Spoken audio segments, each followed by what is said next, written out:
नमस्कार. पुरंदर न्यूज चॅनलतर्फे आपलं सर्वांचं स्वागत आहे. टोमॅटोची शेती आपण CMV या विषाणूपासून वाचवू शकतो. ते हे झाले म्हणजे माहिती आहे का की ह्या प्रेझेंटेशनचा कंटेक्स्टला आता आपण मूळ प्रेझेंटेशनला सुरुवात करूया.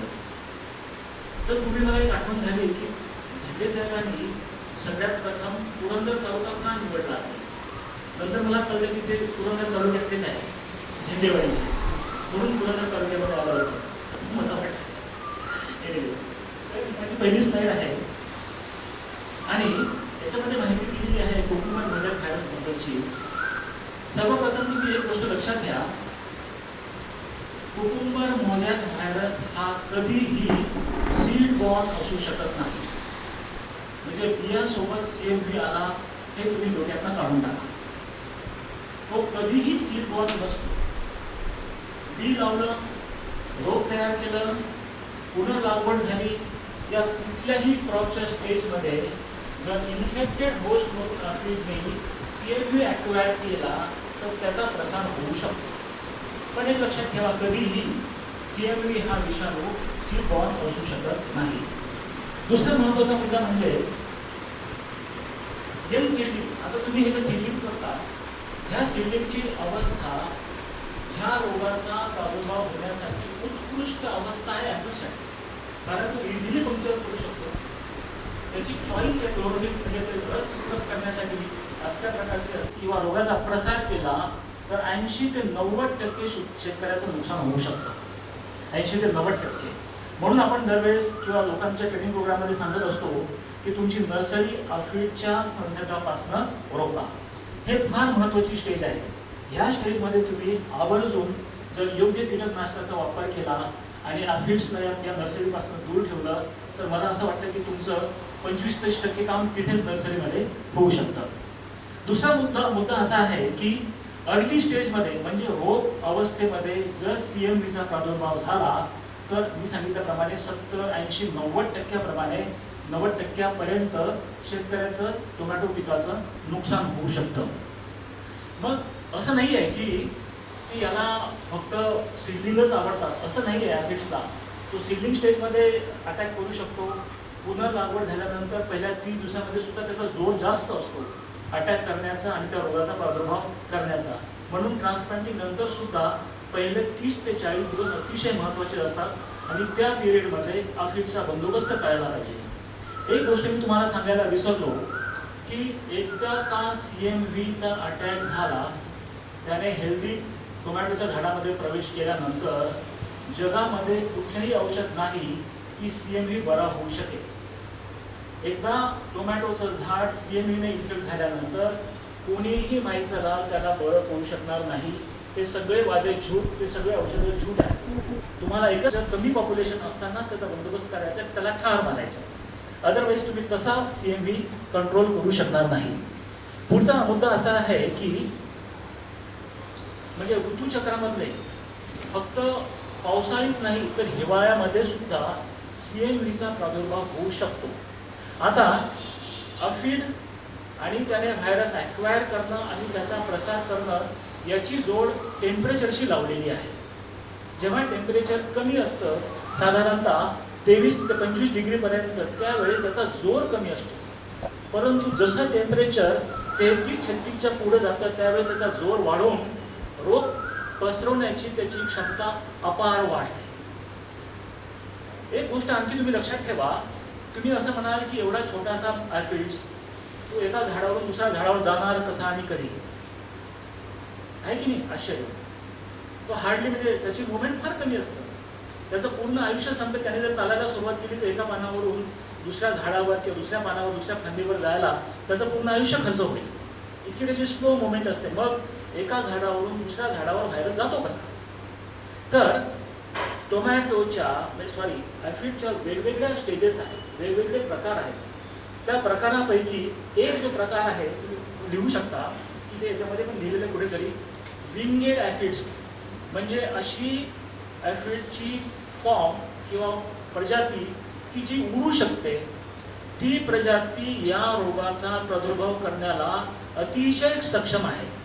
म्हणजे ती एका झाडावरून दुसऱ्या झाडावर जाऊ शकतो, एका शेतकऱ्याकडून दुसऱ्या शेतकऱ्याकडे जाऊ शकतो. आणि तो विंगेड ॲफिड्स, पंख असलेला मावा, तो फक्त त्याला हवेचा फ्लो जसा असेल त्या दिशेला जाऊन वाटेमध्ये असलेले टोमॅटोच्या झाडावर बसून तिथे तो रोगाचा प्रादुर्भाव करू शकतो. तुम्हाला मी अतिशय महत्त्वाची गोष्ट सांगणार आहे की जी म्हणजे शायद ही किसी को पता होगी, आहे की नाही का? आता ती गोष्ट अशी आहे आणि तुमच्याचपर्यंत ठेवा, शेतकऱ्याला सांगू नका म्हणजे की काय आहे सांगता. तुम्ही ऐकलं असेल बीज फार्मिंग, मधमाशाची शेती. तुम्ही ऐकलं असेल पिगरी, डुकरांची शेती. तुम्ही आणखी ऐकलं असेल सेरिकल्चर, म्हणजे ती काय म्हणतात त्याला, रेशीम शेती वगैरे. अशा सगळ्या शेत्या तुम्ही ऐकल्या असतील आजपर्यंत. आणि ह्या सगळ्या शेत्या कोण करतात? माणूस. पण अशी एक शेती एक किडा करतो आणि त्याचं नाव आहे ॲफिड्स फार्मिंग.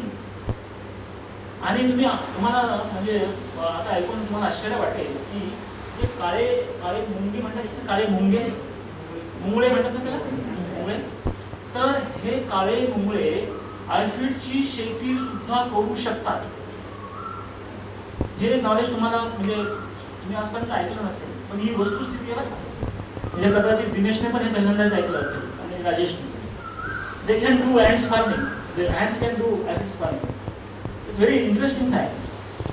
तर हा जो काळा मुंगळा आहे ना, तर तो एखाद्या छोट्या ॲफिडला घेऊन काही दिवस स्वतःजवळ ठेवतो आणि नंतर दुसऱ्या झाडावर पोहोचवतो. आणि त्या मुंगळ्याचा इंटरेस्ट काय, तो कशासाठी करतो हे सगळं? तर तो याच्यासाठी करतो की ॲफिड्स कॉलनीमधून जो शुगरी एक्सक्रीटा बाहेर पडतो त्याच्यावर त्याला जगायचं असतं. आणि इनडायरेक्टली ह्या रोगाचा प्रसार होतो. प्रसार व्हायला सगळ्यात महत्त्वाचं कारण म्हणजे विंगेड ॲफिड्स. आणि कळत नकळत हे काळे मुंगळे, आणि कळत नकळत जर मुवमेंट झाली तर एका झाडावरून दुसऱ्या झाडावर जर ॲफिड जाऊ शकला तर त्या प्रकारे याचा प्रसार होतो.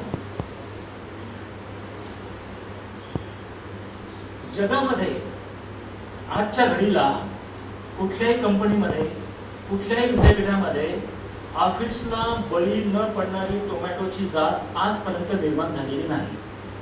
आपण शोध लावलेला आहे की टोमॅटोच्या अशा काही जंगली जाती आहेत, प्रजाती आहेत की ज्यांना म्हणजे त्याला काय म्हणतात प्रतिकार शक्ती आहे, परंतु तो जीन आपण ह्या व्हरायटीमध्ये ट्रान्सफर करू शकत नाही. म्हणून तुम्ही असं म्हणजे सांगता एखाद्या वेळेस चुकीचं होईल की बाबा तुम्ही रोग प्रतिकार म्हणजे CMEला बळी न पडणारी जात का लावत नाही, कारण आहेच नाही आणि ती येऊ शकत नाही. सध्या तरी नाही आहे आणि येण्याची शक्यता फार दूर आहे. आता होतं काय माहिती आहे का की नेमका व्हायरसचा प्रसार कसा होतो ते त्या या स्लाइडमध्ये सांगितलेलं आहे. तर मी तुम्हाला सांगितल्याप्रमाणे लेग्युमिनसी, सोलॅनसी, ग्रॅमिनसी या सगळ्या फॅमिलीमध्ये या रोगाचा प्रादुर्भाव किंवा होस्ट प्लांट हे असू शकतात. दुसरं असं की हा जो व्हायरस आहे, हा व्हायरस जेव्हा ॲफिडने ॲक्वायर केलेला असतो, मिळवलेला असतो, त्याच्यानंतर काही मिनिटामध्ये किंवा काही सेकंदामध्ये त्याने जर त्याचा प्रसार केला तरच तो सक्सेसफुल होतो. काही सेकंदामध्ये तो व्हायरस ॲक्वायर करू शकतो, परंतु तो शरीरामध्ये तो प्रवेश करत नाही. तो त्याच्या तोंडामध्येच म्हणजे त्याला काय म्हणता येईल, मराठीमध्ये लहान नाही. त्याचं माहिती आहे का की म्हणजे जो माउथ पार्ट असतो ना, सोंड जो माउथ पार्ट असतो, सोंड असतो, तर तिथेच असतो तो. त्याच्यामुळे काही मिनिटामध्ये म्हणजे 1 ते 10 मिनिटामध्ये जर तो चांगल्या झाडावर बसून तो विषाणूचा संसर्ग तिथे झाला तरच ते सक्सेसफुल होते. इंटरेस्टिंग गोष्ट आहे. म्हणजे असं नाही होणार की बाबा सकाळीला व्हायरस मिळाला आणि संध्याकाळी जरा निवांत सोडून येऊ, असं होत नाही. 1 तासानंतर 2 तासानंतर त्याची पूर्ण क्रयशक्ती संपून जाते. त्याला काही मिनिटाच्या आत हा व्हायरस चांगल्या म्हणजे ॲक्वायर केल्यानंतर चांगल्या झाडावर घेऊन जावं लागतं. म्हणजे माहिती आहे का की हा नॉन स्टेबल व्हायरस आहे.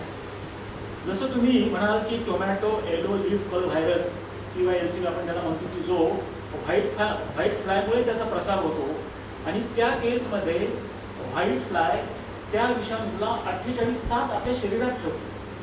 त्याला इन्क्युबेशन पिरियड म्हणतात. 48 तासानंतर मग व्हाईट फ्लाय चांगल्या झाडावर जर बसली तर TY व्हायरसचा प्रसार होऊ शकतो. परंतु CMV मध्ये तसा प्रकार नाही. काही सेकंदामध्ये ॲक्वायर करायचं आणि काही मिनिटाच्या आत त्याचा प्रसार केला तरच ते त्याचं म्हणजे प्रसार होऊ शकतो, अन्यथा नाही. आणि म्हणजे प्रसारात जर करायचा असेल तर त्याला वारंवार फील्डला किंवा माव्याला तो CMV ॲक्वायर करून परत मग त्याचा प्रसार करता येईल. एकदा घेऊन ठेवलेला व्हायरस काही मिनिटाच्या आत त्याला वापरावा लागतो, अदरवाईज तो त्याच्या सोडीमध्ये भरून जातो. आता आपण येऊ सिम्पटम्सकडे. 2 प्रकारचे सिम्पटम्स आपण या ठिकाणी डिस्कस करणार आहोत. तर झाडावर CMVचे सिम्पटम्स कसे असू शकतात आणि त्याच्यानंतर फळांवर याचे सिम्पटम्स कसे असू शकतात याच्याबद्दल आपण थोडक्यात माहिती घेऊ. तर चित्रात दाखवल्याप्रमाणे झाडावर CMVचा प्रादुर्भाव झाल्यानंतर अशा प्रकारचे झाडं तुम्हाला दिसतील. तर सगळ्यात महत्त्वाचं आणि तुम्ही ॲग्रिकल्चरमध्ये शिकत असताना हा एक शब्द ऐकला असेल, त्याला म्हणतात शू स्ट्रिंग. म्हणजे आपण बुटाला आपण जे हे बांधतो ना, काय म्हणतो त्याला, लेस. म्हणजे लेस बांधल्यानंतर जे साधारणतः चित्र निर्माण होतं ना, तशा प्रकारचं सिम्पटमला शू स्ट्रिंग सिम्पटम्स असतात. म्हणजे त्याच्यामध्ये पानं बारीक होतात, त्याच्या छोट्या ब्रांचेस त्या पण बारीक होतात आणि एक प्रकारे म्हणजे लेस बांधली की काय अशा प्रकारचं चित्र त्या झाडावर निर्माण होतं, त्याला म्हणतात शू स्ट्रिंग. आणि इसेन्शियली अशा टोमॅटोच्या बागा की ज्या ऊसाच्या शेजारी असतात त्या ठिकाणी असल्या प्रकारच्या सिम्पटमची शक्यता जास्त असते. इतर ठिकाणी पण येऊ शकतात, परंतु या ठिकाणी याची शक्यता जास्त आहे. जगदाळे साहेब आणि तुषार जाधव तुम्हाला वेगळे पैसे आकारण्यात येतील. कारण एक विनोदाचा भाग झाला. मला कधी आवडतं पण त्या आणि विनोद आवडलं तर म्हणजे खरपूस टाळायला नाही, त्याच्यामध्ये हायवे करायची नाही. तर हे आहेत शू स्ट्रिंग सिम्पटम्स. दुसरी गोष्ट अशी की त्याच्यामध्ये माहिती आहे का की क्लोरोसिसचं प्रमाण म्हणजे क्लोरोफिलचं कंटेंट पानामधलं झाडामधलं कमी होतं व्हायरसचा प्रादुर्भाव झाल्यानंतर. तर हे त्याचं दुसरं सिम्पटम आहे. अशा प्रकारचे एलोईंग म्हणजे कधी कधी कन्फ्युजन असं होतं की बाबा हे नायट्रोजनची कमतरता आहे किंवा मॅग्नेशियमची कमतरता आहे, त्याच्याशी मिसलीड न होऊन क्लोरोफिल म्हणजे सिम्पटम्स तुम्हाला कुठे कुठे दिसायला लागतात. क्लोरोफिल कंटेंट कमी झालेलं असतं, स्टंटेड ग्रोथ दिसते तुम्हाला झाडाची. अशा वेळेस तुम्ही प्राथमिक असा अंदाज बाळगू शकता की इथे CMVचा अटॅक झालेला असावा. त्याच्यानंतर बस्क झाड असतं म्हणजे एक फर्न. तुम्हाला आणखी एक सिम्पटम सांगायचं ते म्हणजे फर्न लीफ. फर्नचं झाड तुम्ही बघितलं असेल, फर्न ते शोभेसाठी लावतात. काय म्हणतात त्याला, नेचा.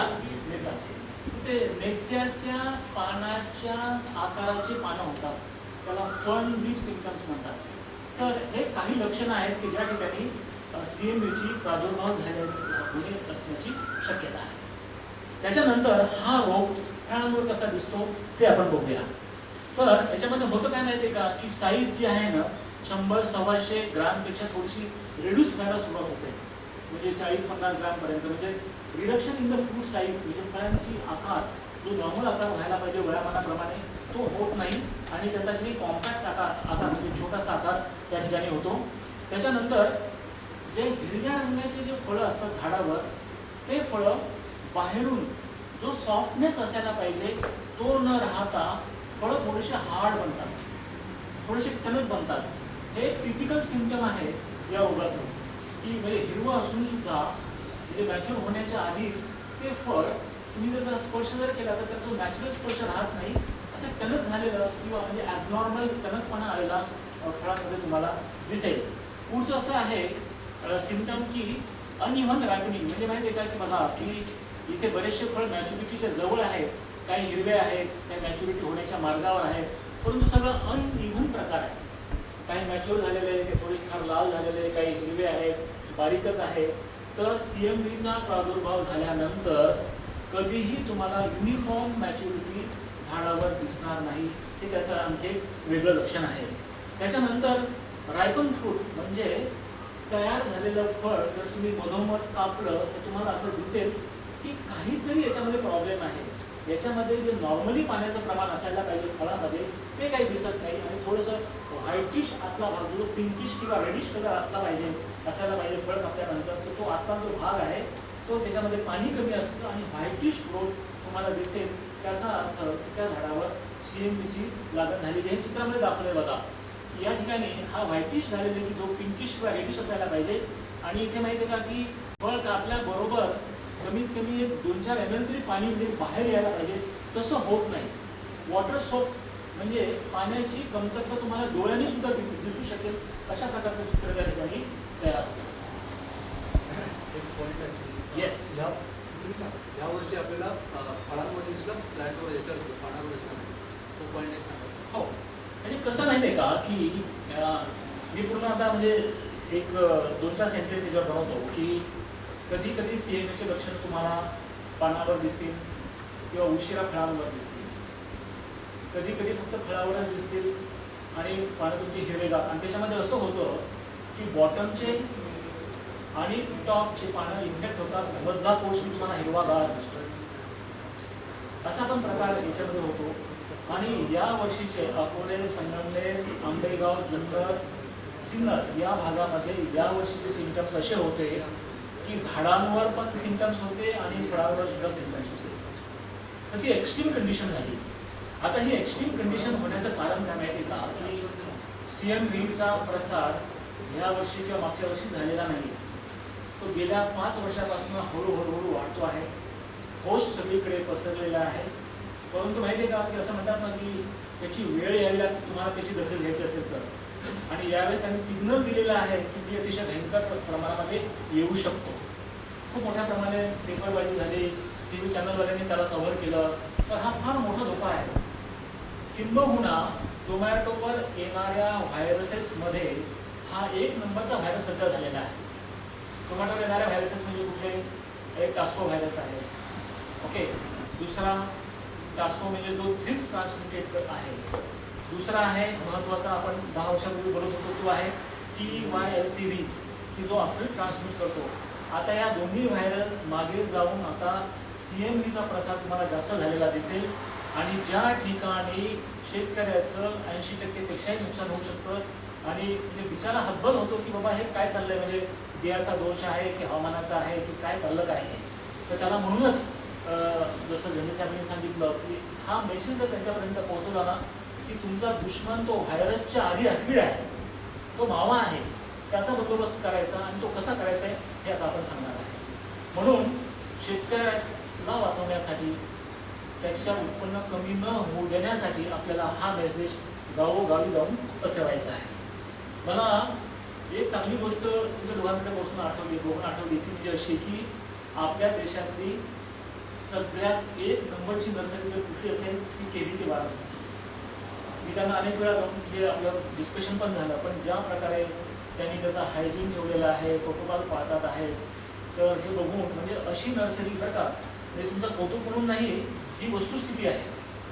तर म्हणजे तुमच्या सानिध्यात जर तुम्ही एखादा शेतकरी असेल नर्सरीवाला, त्यांना आवर्जून सांगा की तुम्ही एकदा बारामतीला जाऊन केवीची भेट घ्या. म्हणजे चालू शकेल यावर्षी की पुरंदरलाल होम म्हणजे पंढरपूरच्या दिशेने नमस्कार करा म्हणजे चालेल, परंतु यावर्षी टोमॅटोची जर नर्सरी करायची असेल तर त्या केवी बारामतीला जाऊन नमस्कार करून या म्हणा. हे एवढं महत्त्वाचं आहे आणि त्यांनी ते सगळं प्रोटोकॉल पाळलेला आहे. आणि इथे जर तुम्ही बंदोबस्त केला ना माव्याचा तर फार म्हणजे जमीची बाजू आहे. म्हणजे दुःखाची गोष्ट अशी आहे, अफिडने CMV ट्रान्सफर केल्यानंतर याचे लक्षणं 15 ते 20 दिवस दिसत नाही. म्हणून आपल्याला काय वाटतं की रोपं तर एकदम चांगले आहेत, हिरवेगार आहेत, एकसारखे आहेत, तर 15 ते 35 दिवस कधी कधी ह्या व्हायरसचे सिम्पटम्स दिसायला लागू शकतात. म्हणजे कधी कधी म्हणतील ना बाबा ते नर्सरीवर म्हणतील की आम्ही तुम्हाला चांगलं रोप दिलं होतं बघा फोटो, पण तसं नाही ते ऑलरेडी आतमध्ये शरीरामध्ये असेल, दिसलं नाही पण होतं. तर म्हणून नर्सरी अवस्था, रोपांची काळजी, सायंटिफिक नर्सरी, पूर्ण प्रोटोकॉल पाळणे, हायजीन ठेवणे, रेस्ट्रिक्टेड एंट्री ठेवणे, ह्या सगळ्या गोष्टी जर तुम्ही पाळल्या तर फार मोठं काम तुम्हाला बॅकयार्डमध्येच करता येऊ शकतं. तर कुठलाही रोग जर येणार असेल, यायचा असेल तर त्याला 3 गोष्टीची गरज असते तेव्हाच तो ट्रायंगल कम्प्लीट होतो. आणि त्या 3 गोष्टी म्हणजे ह्या आहेत की तिथे पॅथोजन असावा लागतो, म्हणजे होस्ट प्लांट म्हणजे परिसरामध्ये व्हायरसचे जंतू असावे लागतात, म्हणजे पॅथोजन असावा लागतो. दुसरी महत्त्वाची गोष्ट म्हणजे की त्या पॅथोजनला ट्रिगर करण्यासाठी तशा प्रकारचं क्लायमेट तयार व्हावं लागतं. हा दुसरी बाजू. आणि तिसरी बाजू म्हणजे होस्ट, म्हणजे एक आहे तुमचा पॅथोजन म्हणजे तो ॲक्च्युअल रोग, दुसरा क्लायमेट आणि तिसरा होस्ट प्लांट. हे 3 गोष्टी जर असतील तर खास त्या रोगाची लक्षणं, त्या रोगाचा प्रादुर्भाव तिथे होणारच.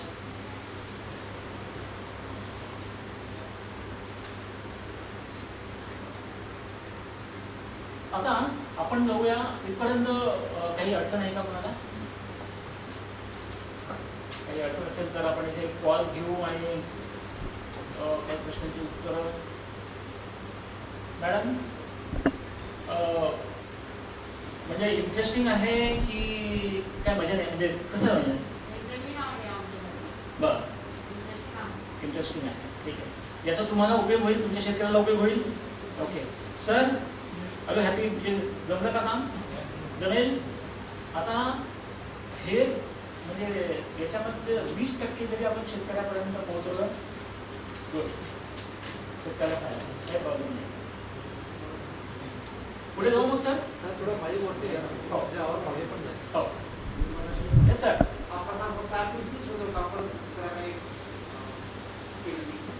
ॲक्च्युली हे CMVचं म्हणजे थोडक्यात आपण त्याला नाटक म्हणू. हे CMVचं ड्रामा सुरू झाल्यापासून म्हणजे स्वयंघोषित लोकांनी फार त्याच्यावर भाष्य केलेले आहे. म्हणजे असतात म्हणजे स्वयंघोषित ॲग्रॉनॉमिस्टमुळे शास्त्रज्ञ वगैरे असतात. तर तुम्ही कुठेतरी लिहून ठेवा माझं नाव, फोन नंबर वगैरे, आणि त्यांना मी जबाबदार आहे. CMVचा प्रसार फक्त आणि फक्त ॲफिड्समुळे होतो. रेअरेस्ट केसमध्ये, अतिशय रेअरेस्ट केसमध्ये की जी गोष्ट TMV बद्दल कधी कधी होते, टोबॅकोमध्ये व्हायरस बद्दल, तर त्यांनी म्हणजे तुम्हाला सांगून ठेवतो, लक्षात नाही ठेवलं तरी चालेल, सॅप टू सॅप ट्रान्समिशन. आणि ते फार रेअर आहे टोमॅटोमध्ये. ॲक्च्युली 2 शेजारी झाडांचे पानं की जे सॅप त्याच्यातनं व्हायला लागला आहे, त्या 2 पानांचं घर्षण होवावं, मग त्याचं होऊ शकतं ट्रान्समिशन. त्याला म्हणतात सॅप टू सॅप. आणि सॅप टू सॅपमध्ये काहीही होऊ शकतं की ते फार रेअर आहे. 2 झाडं, 2 शेजारचे पानं, एक इन्फेक्टेड आहे, नॉन इन्फेक्टेड आहे, त्याच्यामध्ये असलेला सॅप आणि त्या सॅप त्याच वेळेला म्हणजे तो माहिती का की म्हणजे फ्रॅक्शन ऑफ सेकंड ते हे आहे की ज्याच्यामुळे सायंटिस्ट लोकांनी त्याला म्हणजे ते काय म्हणते त्याला ती बाजूच मांडली नाही. नोबेल तेच आहे म्हणजे माहिती का की आर्टिफिशियल पण त्यांनी सॅप टू सॅप करून बघितलं तरी पण ते जमलं नाही. परंतु सायंटिफिकली त्याला काहीतरी आधार आहे, पण तो रेअरेस्ट केस आहे, रेअरेस्ट. तर आजच्या प्रेझेंटेशनसाठी ऑलमोस्ट 100% टोमॅटोमध्ये किंवा सगळ्या सोलानसीमध्ये CMVचा प्रसार हा फक्त आणि फक्त ॲफिड्समुळेच होतो, दुसरं कशानेही होऊ शकत नाही.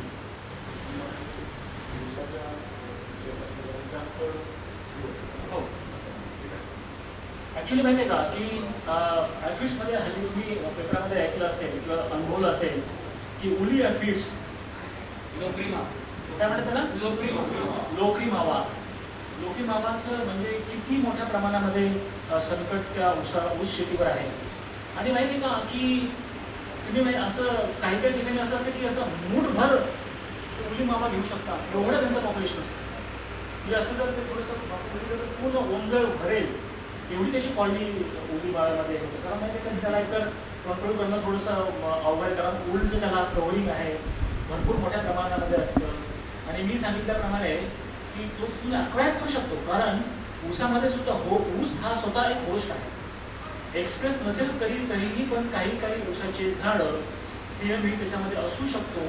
तिथून घेऊन आणि माहिती का की मुवमेंट म्हणजे बाकी लिंगेड ॲफिडच्या नंतरची मुवमेंट होते, फास्टेस्ट मुवमेंट ती उली ॲफिडची होते. एका झाडावर दुसऱ्या झाडावर, तर ते इझिली प्रसार करू शकतात. किंवा ऊस शेती तोडल्यानंतर कुठेतरी ते मायग्रेट करतील, कुठेतरी जाऊन पडतील, कुठेतरी गवतावर असतील, जगू शकतील काही दिवस आणि नंतर आलेल्या भाजीपाल्यावर ते अटॅक करू शकतात. तसंच तुमचं बीन्स पिकावर सुद्धा भरपूर प्रमाणामध्ये ॲफिड्स असतात. ते सुद्धा एक फार मोठं कारण आहे. आणि आता म्हणजे आमच्या निदर्शनात सुद्धा आलेलं आहे की पर्टिक्युलरली अकोले आणि संगमनेर भागामध्ये काही आहे का, म्हणजे ऐकवण्यासारखं काही आहे का? तर अकोले आणि संगमनेर भागामध्ये बरसीम आणि लुसर्न याची शेती फार मोठ्या प्रमाणामध्ये होते. आणि हे एक ऑर्किडला आवडतं पीक आहे, खूपच आवडतं पीक आहे बरसीम आणि लुसर्न. जनावरांचा घास बरसीम, ते हिरवगार असतं, 12 महिने असतं. की म्हणजे शक्यतो माहिती आहे का की बरसीम लुसर्न ते लावलेलं आहे आणि शेजारी पाजारी अटॅक होण्याची शक्यता जास्त मोठ्या प्रमाणामध्ये होऊ शकतं. पुढे जाऊ का? ठीक आहे मॅडम, ओके राईट. तर आता IPM integrated pest management control measures काय काय आहेत आणि त्याच्यामध्ये हा महत्त्वाचा मुद्दा आहे. मला असं वाटतं की आपण ही जी गोष्ट रंगवली ती गोष्ट रंगवली ती तुमच्याकडे ठेवा, परंतु ॲक्च्युअल शेतकऱ्याला काय सांगायचं तर मला असं वाटतं की ते आधी बघितलेले सिम्पटम आणि ही स्लाईड फार महत्त्वाची जेव्हा तुम्ही शेतकऱ्याकडे जाल तेव्हा. म्हणजे काय म्हणतात त्याला की कोअर मेसेज, महत्त्वाचा संदेश तो या स्लाईडमध्ये आहे. आणि IPM मध्ये काय सांगितलेलं आहे, इंटिग्रेटेड पेस्ट मॅनेजमेंटमध्ये असं सांगितलेलं आहे की रोगाचा प्रादुर्भाव 2 प्रकारे करावा. एक कल्चरल मेथड्स आणि दुसरं केमिकल मेथड. कल्चरल मेथडवर कंपनीवाले किंवा बरेच लोकांचं बऱ्याच वेळा दुर्लक्ष होतं, पण ते फार महत्त्वाचे असतात. फॉर एक्झाम्पल कल्चरल मेथड म्हणजे काय की बाबा तुमचं शेत वीड्स फ्री असावं, हा एक संदेश. वीडिंग म्हणजे कल्चरल मेथड आहे. किंवा होस्ट प्लांट जर तुमच्या तुम्हाला दिसले तर त्याचा मॅग्नाट करावा, ही एक सुद्धा कल्चरल मेथड आहे. किंवा नत्राचा वापर कमी करावा हा संदेश देणं म्हणजे सुद्धा एक कल्चरल मेसेज आहे. जास्त नत्र, जास्त क्लोरोफिल, लवचिक पानं आणि अफीडचा इझिली पंक्चर करण्याची शक्यता, हे इक्वेशन आहे. परत सांगतो, अति नायट्रोजन, अति क्लोरोफिल, नाजूक झालेले पानं पंक्चर करायला सोपं, प्रसार करायला सोपे किंवा ॲक्वायर करायला पण सोपे. म्हणून आपण काय सांगतो माहिती आहे का की नायट्रोजनचं प्रमाण हे ऑप्टिमाइज असावं, कमी न जास्त. एकदमच बंद केलं तर ते मरून जाईल, क्लोरोफिल तयार होणार नाही. म्हणून ऑप्टिमाइज हा शब्द आपण बऱ्याच वेळा वापरतो, कमी न जास्त, संतुलित. आपण भाजीमध्ये कसं असतं माहिती आहे का की मीठ कसं झालं म्हणजे कमी नाही जास्त नाही, असं आपण म्हणतो ना मालकीला की मस्त झाली भाजी, मीठ कमी पण नाही जास्त पण नाही, त्याला म्हणतात ऑप्टिमम. तर ते ऑप्टिमम नंतर असायला पाहिजे. दुसरी गोष्ट क्लीन कल्टिवेशन हा तर मुद्दा आहे की जी कल्चरल प्रॅक्टिसेस आहे. दुसरी गोष्ट अशी आहे की कीप रेस्ट्रिक्टेड एंट्री. आता हा झाला नर्सरीचा भाग की जे बारामतीवाले करतातच, शक्यतो ते कोणाला जाऊ देत नाही. खिडकीतनं बघा म्हणतात काय चाललंय, पण आतमध्ये कोणाला येऊ देत ते महत्त्वाचं आहे. आणि त्यांच्याकडे डबल डोअर सिस्टम आहे, म्हणजे एका दारातनं प्रवेश झालाच त्या ॲफिडचा तर दुसऱ्या दारामधनं तो आत जाऊ शकणार नाही. डबल डोअर सिस्टम ही अतिशय महत्त्वाची आहे. आणि तुम्ही जर तुमच्या पुरंदर तालुक्यामध्ये डबल डोअर नसलेले नर्सऱ्या किती बघितल्या असतील? डोअर नसते, काही काही तर दरवाजेच नाही. मी तर एक नर्सरी अशी बघितली की तो एक शेतकरी रोपं घ्यायला आला आणि ट्रॅक्टरच आतमध्ये घातला. हे नाही चालणार. हे तुम्ही म्हणजे दुश्मनाला आतमध्ये बोलवता असं अशा प्रकारचं ते होऊन जातं, असं नाही करून चालणार. तर डबल डोअर सिस्टम. त्याच्यानंतर रेकमेंडेड बॅलन्स न्यूट्रिशनची गरज आहे सीडलिंग अवस्थेमध्ये आणि नंतर सुद्धा. म्हणजे मी सांगितल्याप्रमाणे नायट्रोजन जास्त नसावा, पोटॅश ऑप्टिमम असावा, जेणेकरून तुम्हाला झाड स्वतः पण काही प्रतिकार शक्ती म्हणजे प्रतिकार करू शकेल, त्याच्यामध्ये रेझिस्टन्स पॉवर निर्माण होईल, अशा प्रकारचं या वाक्यामध्ये म्हटलेलं आहे. त्याच्यानंतर नर्सरीचाच परत मुद्दा आलेला आहे, तो असा की जनरली आपल्या भागामध्ये शेडनेटच्या नर्सरी करतात. 40% किंवा 50% असल्या प्रकारच्या नर्सरी तुमच्या भागामध्ये किंवा भौतिक हिरवळ असतात की जे शास्त्रीय नाही. म्हणजे शेडनेटच्या पर्सेंटेजमध्ये जे होल्स आहेत त्या होल्समधून व्हेक्टर सगळेच्या सगळे पास होतात. तुमचे थ्रिप्स पास होतात, तुमचे व्हाईट फ्लाय पास होतात, तुमचा ॲफिड पण पास होऊ शकतो. आता आपलं जे प्रेझेंटेशन आहे ॲफिड्सबद्दल किंवा सीमेबद्दल आहे म्हणून सांगतो तुम्हाला की त्या शेडनेटमधून सगळेच्या सगळे इव्हन विंगवेड ॲफिड सुद्धा पास होऊ शकतात. त्याच्यामुळे शेडनेटची नर्सरी ह्या व्हेक्टरसाठी अजिबात बंदोबस्त करत नाही आणि अशा नर्सरीमध्ये वाढवलेले रोपं CMV साठी ससेप्टिबल किंवा ऑलरेडी तर रोप तिथं झाला असण्याची शक्यता जास्त आहे. म्हणून आपलं रिकमेंडेशन काय माहिती का की इन्सेक्ट नेट वापरा किंवा शेडनेटच्या सोबत इन्सेक्ट नेटचं कॉम्बिनेशन करता आलं तर ते फारच उत्तम. म्हणजे साईडला इन्सेक्ट नेट, उन्हाळ्याचे दिवस असतील तर शेडनेट त्याच्यावर इन्सेक्ट नेट, अशा प्रकारचं तुम्हाला स्ट्रक्चर लोकांना सांगावं लागेल. अनफॉर्च्युनेटली काही दिवसापूर्वी ज्या शेतकऱ्यांना त्या सबसिडीज वगैरे मिळाल्या ना तर त्याच्यामध्ये ते शेडनेट पण एक होती की जे आता म्हणजे गव्हर्नमेंटच्या लक्षात आलं आहे आणि ते आता इन्सेक्ट नेटचा प्रसार करायला सुरुवात केली आहे. सगळ्यात उत्कृष्ट म्हणजे पॉलीहाऊस 200 मायक्रॉन्स नॅचरली व्हेंटिलेटेड की ज्या ठिकाणी तुमचं म्हणजे तुमचे व्हेक्टर्स पास होऊ शकत नाही. आणि व्हेक्टर नसेल तर व्हायरस नाही. व्हायरसला स्वतःला पाय नाही, तो स्वतः एका झाडावरून दुसऱ्या झाडावर जात नाही, त्याला चालता येत नाही, त्याला बोलता येत नाही. ते फक्त प्रोटीनचे पार्टिकल असतात आणि झाडामध्ये प्रवेश केल्यानंतर त्याच्या सिस्टीममध्ये प्रवेश करून वेडे वाकडे वाढून त्यांचं स्वतःचं मेकॅनिझम बिघडवण्याचं काम हे पार्टिकल्स करतात. तोच म्हणजे व्हायरस, तोच म्हणजे प्रोटीन पार्टिकल. त्याला काय म्हणजे बोलता येत नाही, चालता येत नाही, पाय नाही, काय नाही, ते प्रोटीन पार्टिकल्स आहेत पण ते डेव्हलप होतात ते याच्यामध्ये गेल्यानंतर. आता आपला कोरोना सुद्धा त्याला काय हे आहे का त्याच्यामध्ये तो आपल्या श्वसन संस्थेमध्ये जाऊन तिथली यंत्रणा बिघडवतो. असंच तुम्ही ऐकलं ना, तसाच हा प्रकार आहे. तुम्ही पुढचा मुद्दा मी घेतो की 2 ट्रेमध्ये जगदाळे साहेब 2 ट्रेमध्ये माहिती आहे का की म्हणजे नर्सरीवाल्यांची त्यांची परिस्थिती अशी असते की ऑर्डर्स भरपूर असतात, जवळजवळ ट्रे ठेवणे वगैरे हे कॉमन आहे त्यांच्यासाठी. परंतु आपली शिफारस कशी माहिती आहे का की एक फरशी म्हणजे एक ट्रे असेल तर दुसऱ्या फरशीच्या आधी एक गॅप असावा 3-5 सेंटीमीटरचा, जेणेकरून व्हेंटिलेशन चांगलं होईल, जेणेकरून ऑफिड्स वाढण्याची संख्या कमी होईल. तर 2 ट्रेमध्ये अंतर ठेवणे, इन्सेक्ट नेट वापरणे, डबल डोर सिस्टीम वापरणे किंवा कमीत कमी लोकांना नर्सरीमध्ये प्रवेश देणे, ह्या सगळ्या तुमच्या कल्चरल प्रॅक्टिसेस आहे आणि त्या फार इफेक्टिव्ह आहेत. पुढचा मुद्दा असा आहे की हे अक्षरशः असं होतं की टोमॅटोची बॅच संपली, त्याची डिलिव्हरी होण्याच्या आधीच कॅबेजची बॅच सुरू होते, त्याची डिलिव्हरी होण्याच्या आधीच हॉट पेपरचं सोईंग चालू असतं. तर त्या वायपीआरवाल्यांनी म्हणजे नर्सरीवाल्यांनी प्रत्येक बॅचला तो प्रोटोकॉल वापरणं गरजेचं आहे. नाहीतर काहींना डिलिव्हरी द्यायची, मारायला एखादा स्प्रे, एखादी बॅच सुटली काय, एखादी डिलिव्हरी असं होता कामा नये. जो प्रोटोकॉल आहे तो प्रत्येक बॅचला तशाच प्रकारे वापरला गेला पाहिजे. अदरवाईज काय होईल, कॅबेजचं इन्फेक्शन कॉलीफ्लॉवरला, त्याचं हॉट पेपरला, त्याचं टोमॅटोला, असं हे सारखं चक्र सुरू राहिलं तर त्यांच्या नर्सरीमधला जो होस्ट असतो तो कधीही बाहेर येणार नाही. आपली याची सगळ्यात फॉर द फर्स्ट टाइम सिंजेंटनी शिफारस केलेला मुद्दा असा आहे हा की एक बॅच टोमॅटोची संपल्यानंतर 10 दिवसाची गॅप द्यायला पाहिजे नर्सरीवाल्यांनी, की जेणेकरून होस्ट प्लांट तुमच्या बंदोबस्त होईल. त्याच्यानंतर तुम्ही दुसरी बॅच करा. म्हणजे एक टोमॅटोची संपली की 10 दिवसाचा गॅप घ्या, दुसरी बॅच करा. वस्तुस्थिती अशी आहे की त्यांना घाईच एवढी आहे, डिमांडच एवढी आहे आणि म्हणजे काय म्हणावं त्याला आता, म्हणजे घाई सगळ्या जिल्ह्याभराची पण ते घातक आहे. ले ओव्हर म्हणतात त्याला 10 दिवसाचा.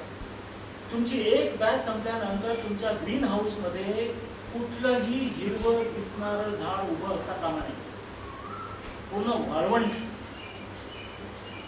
म्हणजे कुठलं टोमॅटोचं झाड नाही, कोबीचं झाड नाही, गवत हिरवं नाही, हिरवं काहीच नको. हिरवं म्हणजे अफेड असण्याची शक्यता.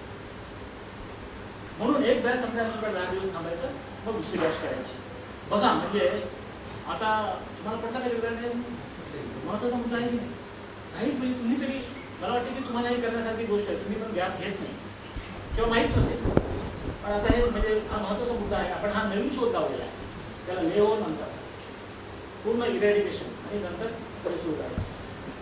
त्याच्यानंतर रोपं डिलिव्हरीच्या आधी 1 आठवडा जेव्हा आपण रोपांची हार्डनिंग करतो, तो एरिया क्लीन असावा, एरेशन चांगलं असावं, ह्युमिडिटी जास्त नसावी, जेणेकरून हार्डनिंग एरियामध्ये तुमच्या म्हणजे तुमचं जे तुम्ही जे उदाहरण दिलं आहे ना, म्हणजे ICU एक्सपोजर वगैरे समयसूचक आहे.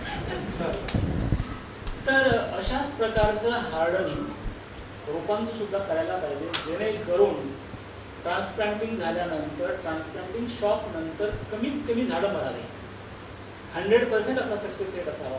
म्हणून हार्डनिंग म्हणजे systematic exposure of seedling to external climate.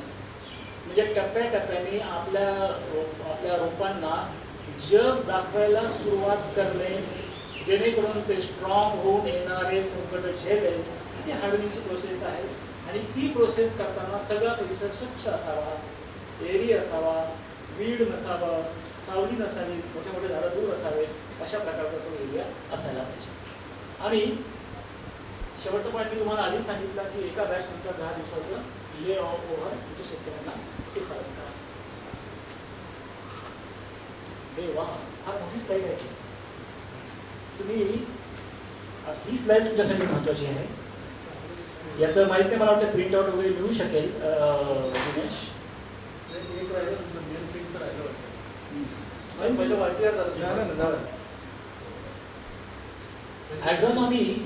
Agronomy ह्या विषयामध्ये एक वाक्य असायचं बऱ्याच वेळा, keep your field weed free. ऐकून कंटाळा आला त्यावेळेस. आणि मी म्हटलं की हे वीड फ्री ठेवा, हे काय सांगायची गोष्ट आहे? हे तर बेसिक आहे. शेतकरी म्हणतील की बाबा वीड फ्री वगैरे आम्हाला असतं काय सांगू नका, नवीन असतं काय सांगा. पण तोच आता कळीचा मुद्दा झाला आहे. ग्रामीण फॅमिलीमध्ये असे बरेच झाडं आहेत की जे CMVचे कॅरियर आहेत. आणि म्हणून हा मुद्दा दुर्लक्षित करून चालणार नाही. हा कळीचा विषय आहे. म्हणजे माहिती आहे का की आज करू बिल्डिंग, उद्या करू बिल्डिंग करता करता ते कधी कधी म्हणजे पीक पण दिसत नाही. तर ते असलं चालत नाही या रोगाला. तुम्ही त्याला संधीच देता तिथे येण्याची. त्याच्यामुळे तुमचं शेत जिथं तुम्हाला ट्रान्सप्लांटिंग करायचं आहे, ॲब्सल्युटली क्लीन पाहिजे, ॲब्सल्युटली क्लीन असतं. दिनेश काय झालं का? हा मेन फील्डमध्ये तुमचा भाग राहिला होता. हो हो झालं ना तो आता. काय नाव मॅडम आपलं? पहिलं हां तुम्ही पुढच्या. हां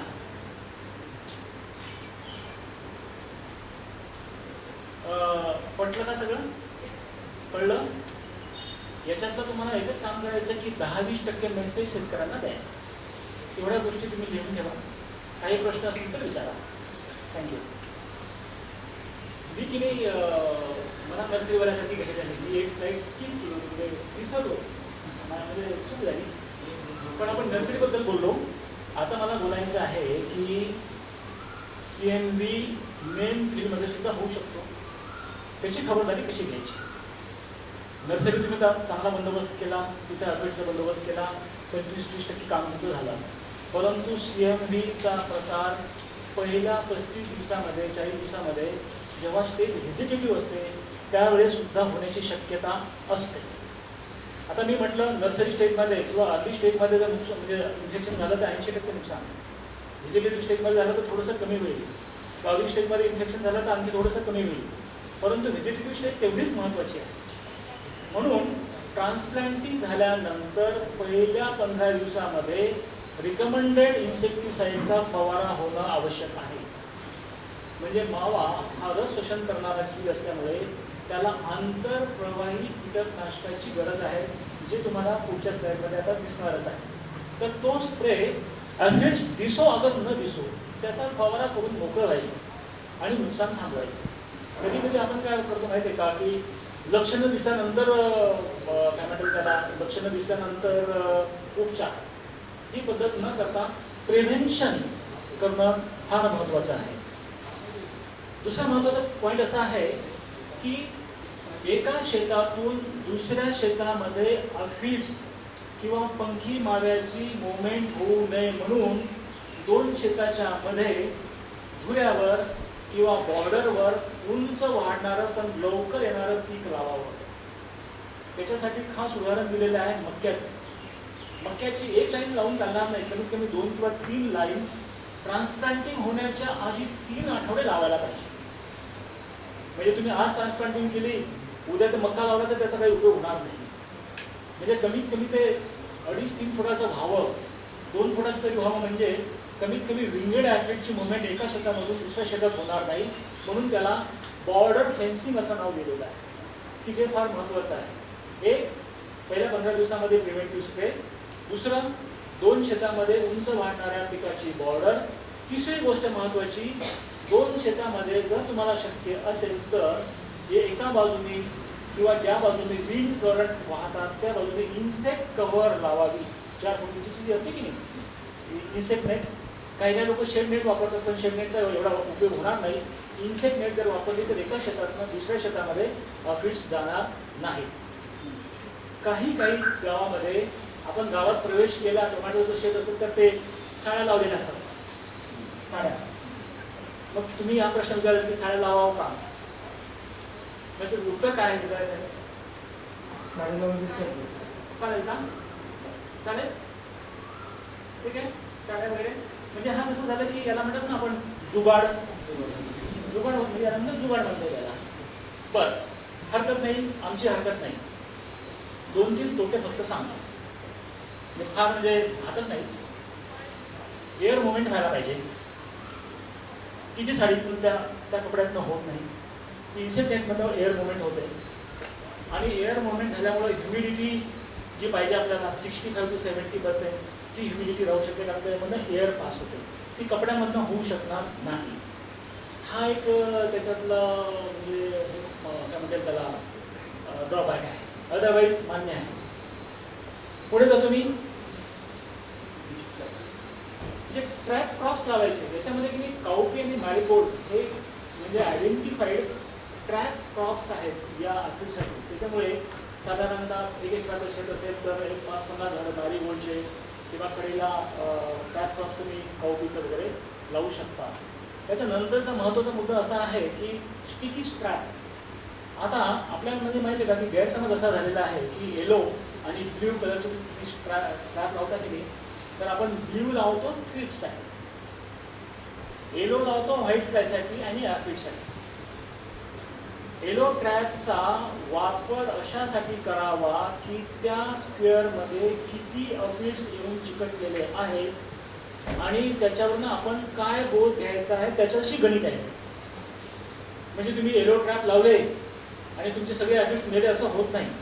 ते तुम्हाला इंडिकेशन देतं की दिसतं बघा पॉप्युलेशन, आणि त्या स्क्वेअरमध्ये 6-7च्या पुढे गेल्यानंतर समजायचं की तुम्ही ऑलरेडी डेंजरस सिच्युएशनमध्ये आहे. 6-7 दिसते तुम्ही ऑलरेडी डेंजरस सिच्युएशनमध्ये असू शकाल.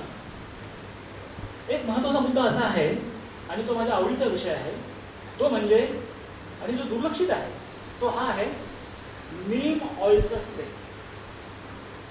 आता परिस्थिती अशी आहे सर की नीम ऑइल वापरणारे शेतकरी गरीब आहे की काय म्हणतात? गरीबाचं औषध असं नाही होत. ते जाणकाराचं औषध आहे. नीम ऑइल, मिनरल ऑइल वगैरे जे आहेत ना, ते जाणकार माणसाचं लक्षण आहे. तुम्हाला मी सांगतो एक अद्भुत स्टोरी, थोडक्यात सांगतो अद्भुत स्टोरी की तुम्ही त्याला काय म्हणतात, DBMला काय म्हणतात तुषार? पाकोळी. पाकोळी. पाकोळीचं कधी आहे बघितली का? पाकोळी कोबीवर असतं ते. कोबीवर म्हणजे पाकोळी आली तर कोबी सोडून द्यावी लागते. तर त्या पाकोळीचा मॉथ म्हणजे फुलपाखरू, ते फुलपाखरू अंडी घालण्याच्या आधी शेतामध्ये सर्व्हे करून जातं की हे शेताची परिस्थिती काय आहे, कुठलं पीक आहे, याच्यामध्ये अंडे घालावी की नाही. हा सेन्स त्याला ऑल्फॅक्टरी आणि जस्टिबरी इंग्लिशमध्ये म्हणतात त्याला. ऑल्फॅक्टरी आणि जस्टिबरी हे दोन त्याच्यामध्ये मेकॅनिझम आहेत त्या तिच्या मेंदूमध्ये, त्या फुलपाखराच्या मेंदूमध्ये. आणि त्याचा अभ्यास करून जर सुरक्षित असेल तरच ती पाकोळीची मॉथ तिथे अंडे घालते, अन्यथा नाही. आणि अंडी घातल्यानंतर एक द्रव्य सोडते की ते द्रव्य त्या अंड्यातनं बाहेर पडणाऱ्या लार्वाला म्हणजे मेसेज देते की तुम्ही इथं सुरक्षित आहात. तुम्ही विचार करू शकता एवढं ते अद्भुत सायन्स. सॉरी. आता माव्याचा जर विचार करायचा झालं तर त्याला अँटिना असतात. त्यांना कळतं की ही जागा व्यवस्थित आहे की नाही, म्हणजे रिप्रोडक्शन करायचं की नाही, आणि जर उत्तम नसेल तर ताबडतोब पंखी माव्यामध्ये रूपांतर होऊन एका क्षेत्रातून दुसरीकडे तो पलायन पण करू शकतो. आता नीम ऑइलची खासियत अशी आहे की ते कडू आहे आणि याचे जे मॉथ किंवा यांचा जो अँटिना लावलेला आहे ते सेन्स करतात की इथे काहीतरी गडबड आहे. तर सुरुवातीच्या नर्सरी स्टेजमध्ये किंवा ट्रान्सप्लांटिंग झाल्यानंतर 15-20 दिवसामध्ये जर नीम ऑइलचा फवारा केलेला असेल तर तो एक चुकीचा वाईट मेसेज अफिक्सला देऊन त्याचं प्रोडक्शन कमी होऊन तुमचं CMVचा प्रसार कमी होऊ शकतो. साधी गोष्ट आहे, स्वस्त आहे, काही धोका नाही, ऑर्गॅनिक आहे, परंतु ते एक चांगलं औषध आहे असं मी म्हणेल आणि स्वस्त आहे. बरं, त्याच्यानंतर शेवटचा मुद्दा असा आहे सर की योग्य वेळेला योग्य औषधाचा फवारा करून अफिक्सचा बंदोबस्त केल्यामुळे तुम्ही CMVचा प्रसार थांबवू शकता. आता मी आलो शेवटच्या स्लाइडवर. या शेवटच्या स्लाइडमध्ये फक्त नर्सरीच नाही तर पूर्ण टोमॅटोच्या लाईफमध्ये येणारे रोग, किडे याचा अंदाज बांधून कुठल्या स्टेजला कुठल्या औषधाची गरज आहे, याची शिफारस कशी केलेली आहे, कुठल्या अवस्थेमध्ये केलेली आहे, याची संपूर्ण माहिती दिलेली आहे. वांगी दाखल मी 2-3 औषधं इथे घेतो आणि ते असे आहेत बघा महत्त्वाचे की 15 ते 20 दिवसामध्ये याच्यामध्ये यांनी काय सांगितलं, ॲजिमेक किंवा अलिका किंवा ॲक्टारा सांगितलेलं आहे. म्हणजे ॲक्टारा हे आंतरप्रवाही कीटकनाशक असल्यामुळे माव्याचा आधीच बंदोबस्त करून एक तर तो मरेल किंवा त्याचा प्रसार थांबवेल. म्हणजे तुम्हाला मी वांगी दाखल काही क्रॉप स्टेज सांगतो की याची शिफारस केलेली आहे ॲक्टारा किंवा अलिका नर्सरी स्टेजमध्ये की जे आंतरप्रवाही कीटकनाशक आहेत. त्याच्यानंतर ही एक महत्त्वाची स्टेज आहे CMV पॉईंट ऑफ व्ह्यू. पहिल्या 31 दिवसामध्ये ट्रान्सप्लांटिंग झाल्यानंतर कुठले औषधं वापरायला पाहिजे त्याची माहिती दिलेली आहे, एक तर एकालेक्स किंवा व्हॉल्यूम फ्लेक्सी. आता एकालेक्स म्हणजे क्विनॉनफॉस हे अतिशय चांगलं औषध आहे, स्वस्त आहे आणि त्याची एक प्रॉपर्टी आहे. त्याची प्रॉपर्टी अशी आहे की आपण म्हणतो ना मराठीमध्ये एखादं म्हणजे काही भांडण तंटा झालं, एका बुक्कीत तुझा जीव घेऊन देतो. एका बुक्कीत जीव घेणे म्हणजे ते एकालेक्स आहे. ते एकालेक्स ॲफिडसाठी नॉकडाऊन म्हणजे जागी ठार करणारा औषध, जागेवर मारणे, त्याला म्हणतात नॉकडाऊन ऑप्शन. तर तशी कॅपॅसिटी ॲकॅलेक्सची आहे आणि स्वस्त औषध आहे. त्याचं तुम्ही पहिल्या 30 दिवसामध्ये वापरायला सांगू शकता. व्हॉल्यूम फ्लेक्सी हे असं औषध आहे की ज्याच्यामध्ये म्हणजे बाकीच्याही किड्यांचा म्हणजे बंदोबस्त होतो. फॉर एक्झाम्पल लीफ मायनरसाठी आजच्या घडीला व्हॉल्यूम फ्लेक्सीसारखं औषध आपल्या देशात नाही. किती म्हणजे कशाही प्रकारचा स्टेजवर असू दे तुमचा तो लीफ मायनर व्हॉल्यूम फ्लेक्सी असं औषध आहे की त्याला ट्रान्सलाइनर ॲक्शन पण आहे, त्याला ड्रेंचिंग पण करता येतं, फवारा पण करता येतो. ते इतर रस शोषण करणाऱ्या किडीसोबत ॲफिडचा सुद्धा बंदोबस्त करू शकते. त्याच्यानंतर आता मी आणखी वांगी दाखल आणखी काही औषधाची नावं इथे घेतो. ते म्हणजे एक ॲम्प्लिगो की जे तुमच्या अळीसाठी चांगला म्हणजे उपकारक आहे. पेगासस तुमचं पांढरी माशी किंवा ॲफिड्स टू सम एक्सटेंट किंवा फ्रीड्स काही प्रमाणामध्ये माइट्स याच्यासाठी पेगासस रामबाण औषध आहे, चांगल्या प्रकारचं औषध आहे. तर अशा प्रकारचे क्रॉपच्या स्टेजेस औषधाचे नावं प्रमाण वगैरे सगळं या टेबलमध्ये दिलेलं आहे. तर हे मला असं वाटतं दिनेश आपण त्यांना प्रिंटेड देणार आहोत. सगळ्याला त्याची कॉपी मिळेल. सगळ्यांना कॉपी मिळेल. फक्त कसं आहे की आता इंग्लिशमध्ये आहे, त्यातला हा पाठ करायला मिळणार आहे. आम्ही त्याला आम्ही आमच्या लेवलला मराठीमध्ये करून मी तुम्हाला ट्रेड नेम पेक्षा आम्ही टेक्निकल नेम देणार आणि कंसात ट्रेड नेम टाकून तुम्हाला कॉपी मिळेल. हरकत नाही. एक्झॅक्टली म्हणजे सगळ्यात चांगला उपाय जो आहे म्हणूनच मी थोडंसं डिस्क्लेम आपण मी तुम्हाला करून देतो मराठीमध्ये पण जे आहे एक महत्त्वाची सूचना सरांनी सांगितल्याप्रमाणे की तुमच्यासाठी त्यांनी म्हणजे क्रॉपचे हे पण दिले छोट्या डायरी त्याच्यामध्ये सगळी माहिती दिलेली आहे, त्या पण तुम्हाला मिळणार आहे. शेवटी तुम्हाला मिळणार आहे. तर आता मी माझ्या सगळ्या स्लाइड संपवल्या आहेत. मला असं वाटतं की ही माहिती, ही शिदोरी घेऊन तुम्ही सिंजंटाच्या प्रतिनिधीसोबत जेव्हा शेतावर जाल तेव्हा तुमच्या शेतकऱ्यांना मार्गदर्शन कराल.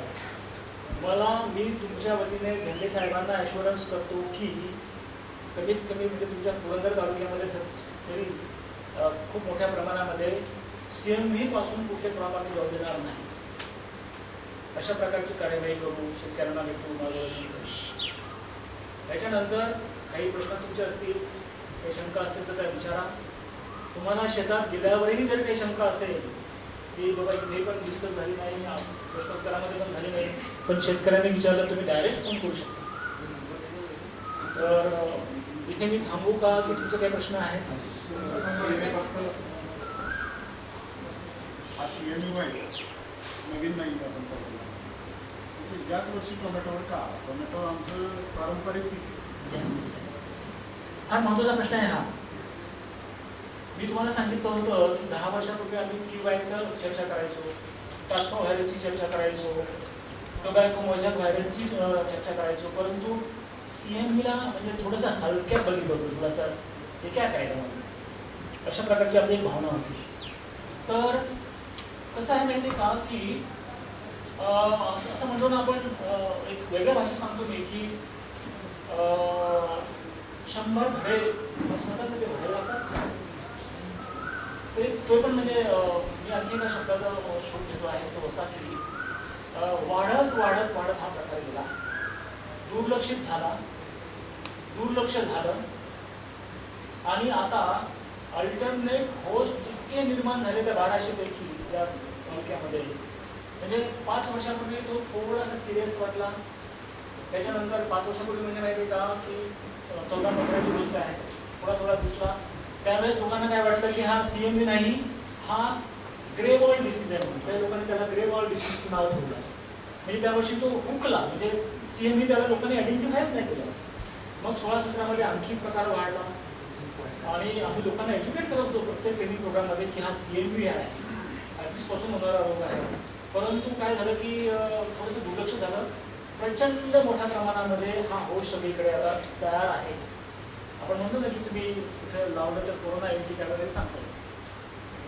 दुसरी एक महत्त्वाची गोष्ट हा वाढण्याचं ते असं आहे की पूर्वी किंवा तुम्हाला मी आणखी एक एक्झाम्पल देतो, मराठवाडा आणि विदर्भामध्ये CMVचं प्रमाण फार कमी आहे. याचं कारण असं आहे की त्यांच्या नर्सरी वर्षभर चालत नाही, सीझनल असतात, म्हणजे नॅचरल लॉकडाऊन होतो. ठीक आहे. पश्चिम महाराष्ट्रातल्या नर्सरी ऑल द 365 डेज चालतात. त्याच्यामुळे तिथे अल्टरनेट होस्ट त्यांच्या नर्सरीमध्येच असण्याची शक्यता आहे. आम्ही आता म्हणजे आता खरं म्हणजे हे उघडपणे बोलू शकत नाही, नंतर बाहेर आल्यावर मारते नर्सरीवाले. म्हणजे माहिती आहे का की जरा आपण त्यांना पण आम्ही आमच्या नर्सरीची भाषा आहे की त्याच्यात सगळ्या प्रकारची पिके दुष्पण आहे त्याच्यात. अरे बाप, त्याची पण रोप आहेत, फ्लावर रोप आहेत, कुकुंबरची रोप आहेत, पुरबिटेसी फॅमिली त्याची रोप आहेत, सोलॅनेसी फॅमिलीची रोप आहेत, एकाच वेळेस आहेत सगळे. मे महिन्यामध्ये आम्ही 100 नर्सरीवाल्यांचं ट्रेनिंग प्रोग्राम खास त्यांच्यासाठी घेतलं झूम कॉलवर. त्यांना विनंती केली की बाबा आम्ही तुमची रोजीरोटी चिनू शकत नाही, म्हणजे तो उद्देश नाही आहे, परंतु कालाची गरज लक्षात ठेवून तुम्हाला हा बदल करावा लागेल. बदल साहेब, तुम्हाला असं वाटेल की तुम्ही आमच्यावर ढकलता की काय, पण तसं ढकलाढकली नाही. तो एक महत्त्वाचं एक हे बरं का, म्हणजे महत्त्वाचं माध्यम आहे की जिथे प्रसार होण्याची शक्यता सगळ्यात जास्त असते. म्हणून CMVचं प्रमाण दिवसेंदिवस वाढत आहे. साहेब एक पॉईंट अजून मला सांगायचं आहे की येस प्लीज. दुसरा एक पॉईंट असा आहे वाढण्यामागचं एक रिझन की लॉकडाऊन जसं झालं त्यावेळेस थोडंसं शेतकरी सुद्धा आपल्या पिकाची जास्त काळजी घेऊ शकले नाही. म्हणजे हा मुद्दा आपल्याला दुर्लक्ष करून चालणार नाही. त्यावेळेस प्रॉपर जे स्प्रे जायला पाहिजे होते ते गेले नाही आणि त्या ठिकाणी तुमचा ॲफिडचा प्रादुर्भाव वाढला आणि ते सुद्धा एक महत्त्वाचं रिझन आहे की तुमचा CMVचा प्रादुर्भाव आहे तो वाढला. आणि साहेबांनी एक्सप्लेन करताना एक पॉईंट तुम्हाला सांगितलं बघा की ह्या वर्षीचा जो CMVचा जो प्रेशर आहे जे आहे ते तुम्हाला पानांवर जास्त दिसलं नाही, तुमच्या फळांवर जास्त दिसलं.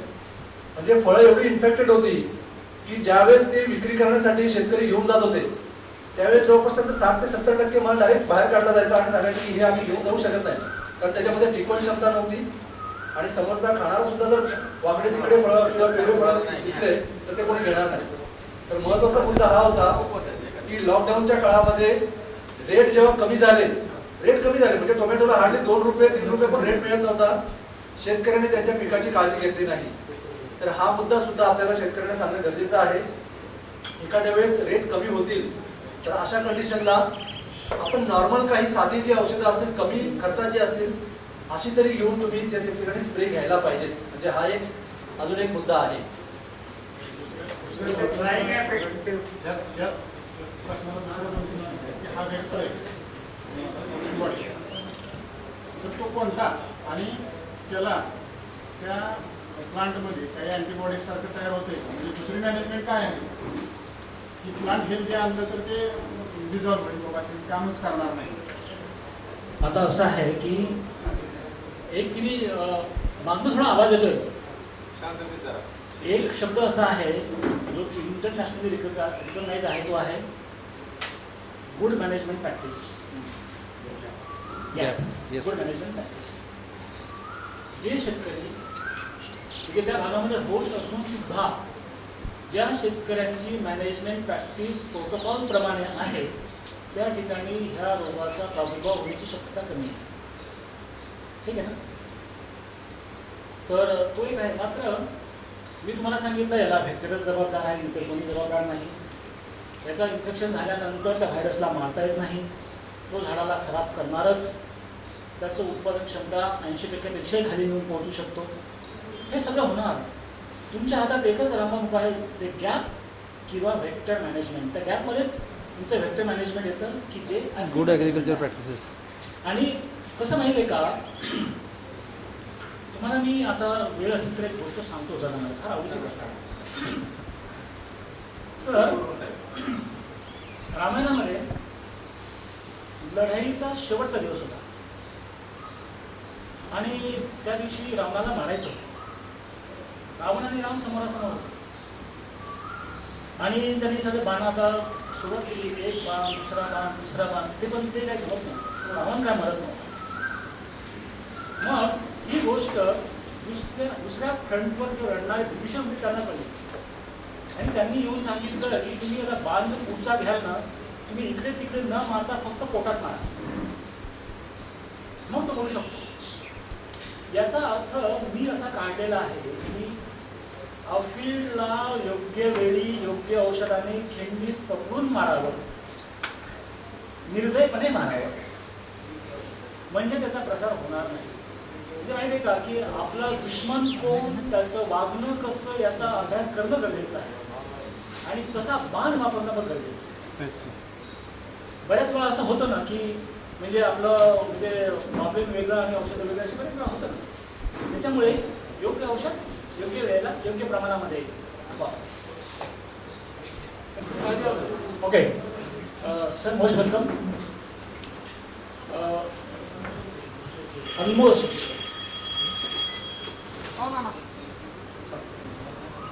एक 2 मिनिटाचा आपण सेशनमध्ये थोडासा ब्रेक घेऊया. आपल्या या कार्यक्रमासाठी पुरंदर तालुक्याचे लोकप्रिय आमदार सन्माननीय संजय काका जगताप साहेब या ठिकाणी उपस्थित राहिले.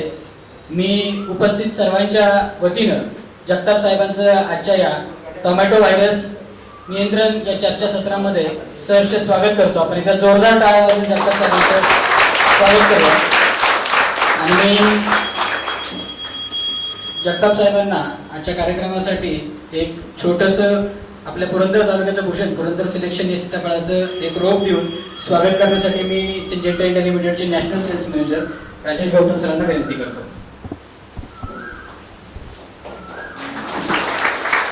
मी अंकुश बेर्डे साहेबांना विनंती करतो स्वागत करतो.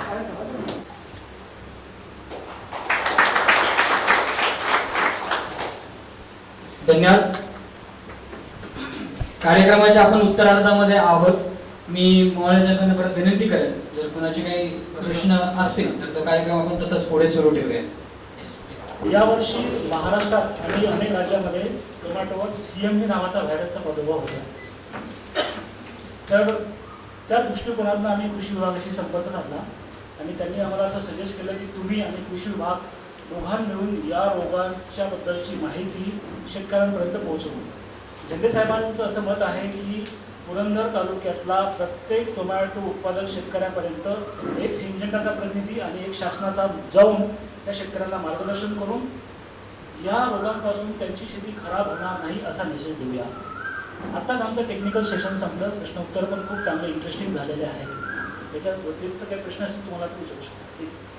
झालेली फळं जर आपण खाल्ले तर त्याचा आपल्याला काय कारण बरंच आता मात्र दिसत आहे त्याचा दुष्परिणाम आपल्या शरीरावर होईल. ओके.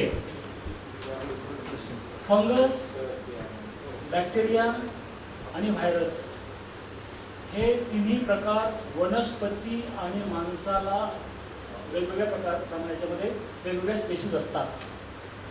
कधीही टोमॅटो व्हायरस आणि ह्युमन व्हायरस याचा काहीही संबंध नाही किंवा प्लॅन्ट फंगल डिसीज किंवा प्लॅन्ट बॅक्टेरियल डिसीजचा ह्युमनशी काहीही संबंध नाही. त्या स्पेसीज वेगळ्या असतात. टोमॅटोचं फळ चाहे ते फंगसनी इन्फेक्ट हो किंवा बॅक्टेरियाने इन्फेक्ट हो किंवा व्हायरसने इन्फेक्ट हो त्याचा काहीही दुष्परिणाम पत्र्यासाठी आहे. काहीही दुष्परिणाम ह्युमन बॉडीवर होत नाही. नेव्हर. मी मतलब अगदी कॉन्फिडन्सने सांगा लोकांना की त्या स्ट्रेन्स त्या स्पेसिस ॲब्सोल्युटली वेगळ्या आहेत. ॲब्सोल्युटली वेगळ्या आहेत. काही प्रॉब्लेम नाही. खूप चांगला प्रश्न आहे आणि मला वाटतं काही चॅनलला अशी एक हे आलं होतं की टोमॅटोमध्ये व्हायरस आलेला आहे आणि तो खूपच घातक आहे. तर याच्यानंतर बरेचसे शेतकरी आहेत त्यांनी सुद्धा आम्हाला कनेक्ट केलं. आम्ही वेगवेगळ्या सायंटिस्ट लोकांबरोबरही कनेक्टेड आहेत आणि आमचा इंटरनल रिसर्च सुद्धा आहे. तर आम्ही सुद्धा काही व्हिडिओ बनवलेले आहेत. म्हणजे इनफॅक्ट त्या ठिकाणी हा व्हिडिओ मी तुषारला आता जस्ट फॉरवर्ड केला आहे. तर त्याच्यामध्ये टोमॅटोचे फायदे सांगितलेत आणि सगळ्यात शेवटी IIHRचे जे आपले काही सायंटिस्ट आहेत त्यांचे काही स्टेटमेंट दिलेले आहेत त्यांनी. आणि जसं साहेबांनी सांगितलं कुठलाही प्लांट व्हायरस हा माणसामध्ये किंवा ॲनिमलमध्ये ट्रान्सफर होत नाही कारण ते होस्ट स्पेसिफिक असतात. त्यांना जर ते होस्ट मिळालं नाही तर ते ट्रान्सफर होऊ शकत नाही. तर याचा कुठलाही धोका नाही. आणि त्याच्यानंतर त्या न्यूज चॅनलने सुद्धा एक न्यूज दिली की आमच्याकडनं आम्ही प्रॉपर रिसर्च न करता ही न्यूज पसरवली. तर आम्ही ॲज अ कंपनी शेतकऱ्यांपर्यंत राहणं गरजेचं आहे आपल्या सगळ्यांना किंवा तुम्ही सुद्धा लोकांनी. तर आम्ही ही एक व्हिडिओ तयार करून शेतकऱ्यांमध्ये नाही तर आम्ही ही कंझ्युमर लेवलला कॅम्पेन रन केली की जे काही टोमॅटो खातात तर त्या शहरातल्या लोकांपर्यंत आम्ही हा व्हिडिओ पोहोचवला आणि जेणेकरून त्यांनाही कळेल की हे जे काही चालू आहे म्हणजे न्यूज चॅनलने फॉल्स न्यूज दिली ती आपल्याला ॲटलिस्ट काहीतरी प्रमाणामध्ये एज्युकेशन लेवल कंझ्युमरमध्ये करता येईल. तर तसा इनिशिएटिव्ह आम्हीही घेतलाय. ती व्हिडिओ कदाचित आपण सगळ्यांमध्ये स्प्रेड करायला हरकत नाही आणि त्याचा फायदाच होईल. आणि बरेचसे शेतकरी जे काही व्हेजिटेबल प्रेसिडेंट आहेत त्यांच्यापर्यंत सुद्धा आम्ही हा व्हिडिओ पाठवला जेणेकरून त्यांच्या मार्फत ही आपल्या कंझ्युमरमध्ये हा पोचायला पाहिजे. हा त्याचा आमचा उद्देश होता. धन्यवाद. आता कोणाचे प्रश्न नसतील तर मग सरांकडे वळूया. आहे का कोणाचा काय प्रश्न?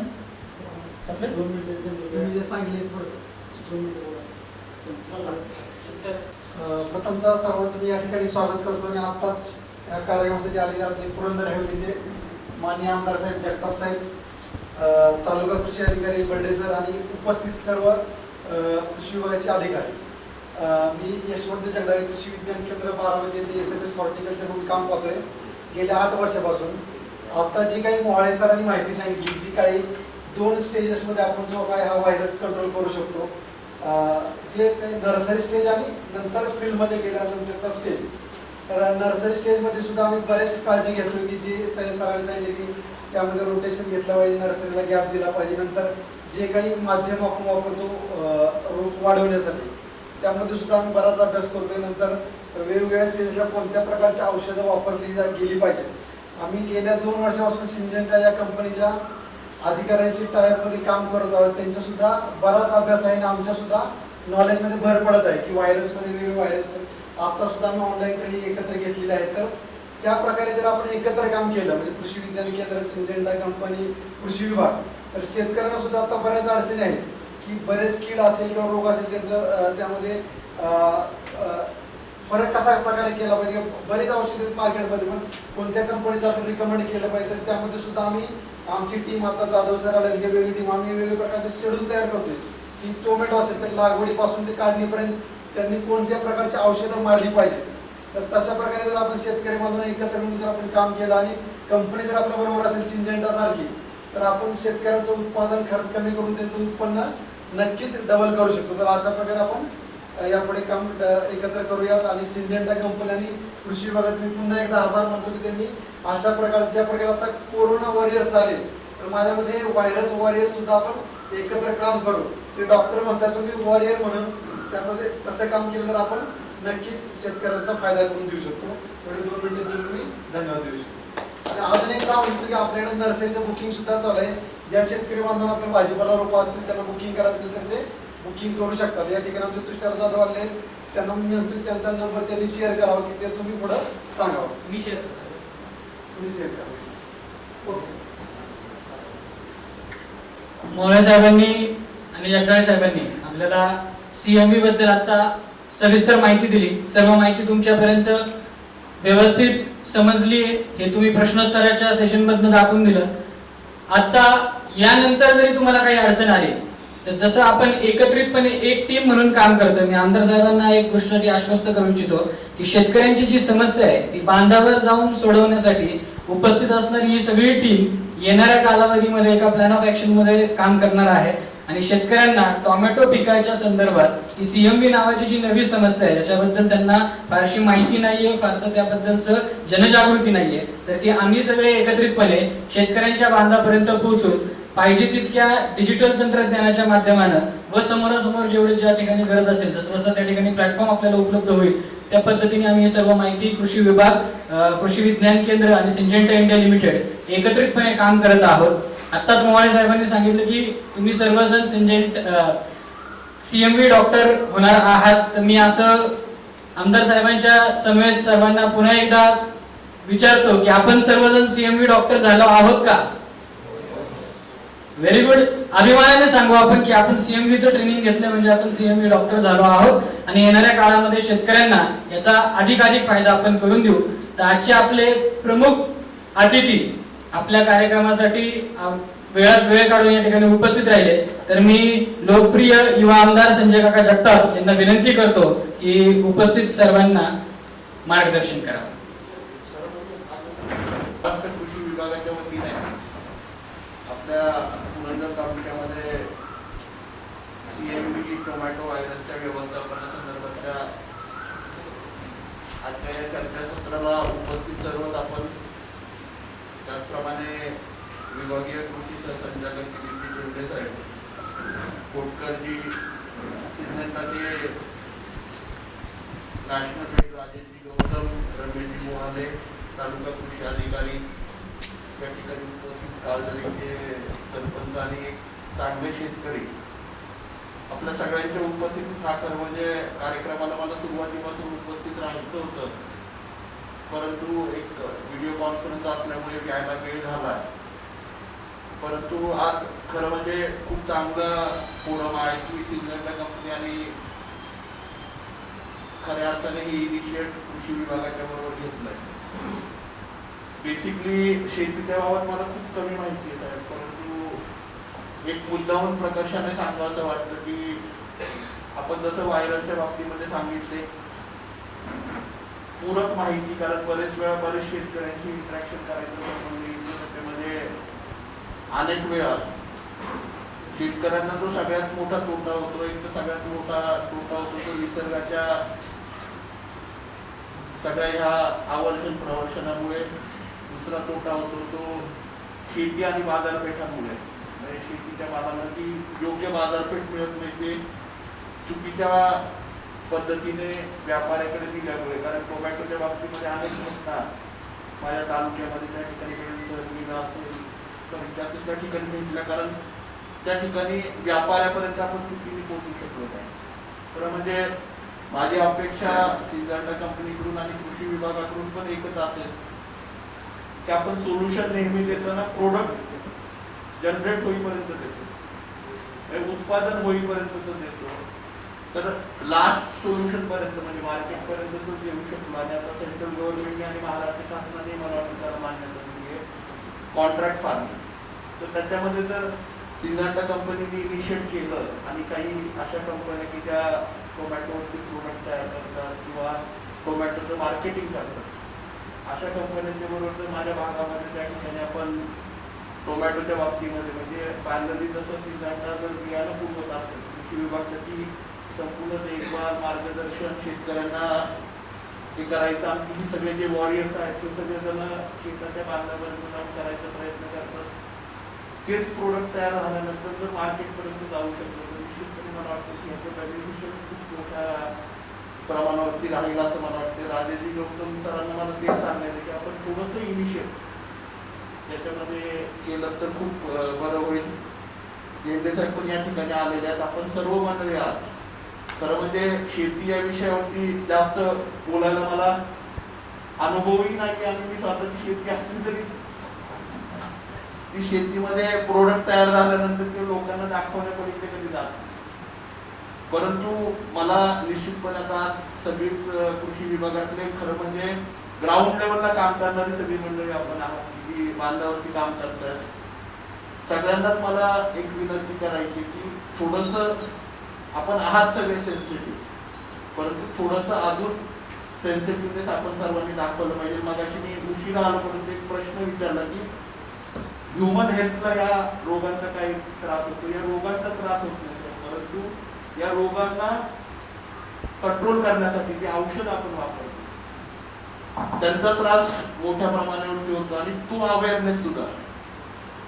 म्हणजे आपण आता हा खरा आरोग्य विभागाचा विषय आहे, परंतु आपणही त्या ठिकाणी शेतकऱ्यांनी संलग्न असतात. आता मी बघतोय मधल्या काळामध्ये कोरोनाच्या ह्याच्यामध्ये आपण संपूर्ण तालुक्याचा सर्वे त्या ठिकाणी केलेला आहे.